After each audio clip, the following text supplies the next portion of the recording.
Hi everybody, this is Dr. Leslie Blevins with Enilda Clinic at enildaclinic.com, and today we're discussing building your child's attention skills through play.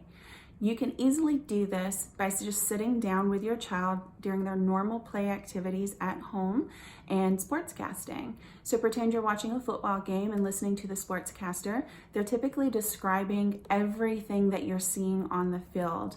He ran with the ball, he threw the ball, oh, he cut, he did whatever he did.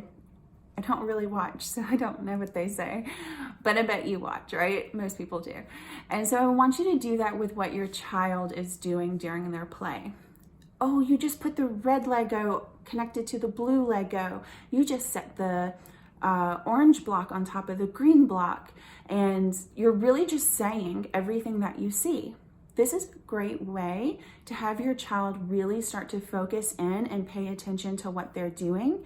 If you have a kid that's typically rotating through various different toys and just kind of frenzied in their play and they can't maintain attention on play in order to kind of get through a full theme of pretend play, this is a great way to help them to build that attention, to help them build the focus and to start to hone in on detailed attention to little things that's happening in the play.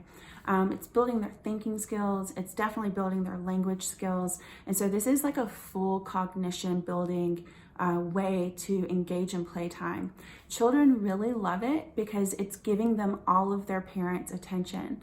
It's a different way of play because you're not directing the play, the child's fully directing the play. You have to truly sit back and pretend you're the sportscaster and you're just announcing what's happening. And so it's a different way of playing.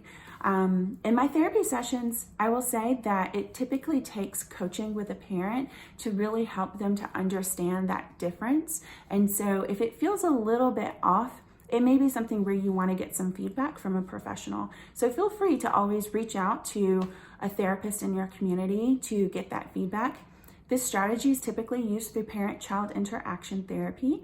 And again, it's a way that we improve a lot of different deficits that a child might be showing, things in their behavior or their language, their attention, their flexibility, things like with transitions, or just a way to help the parent and the child to interact more calmly. Okay, so I hope that you enjoyed this learning video, and I will see you next time.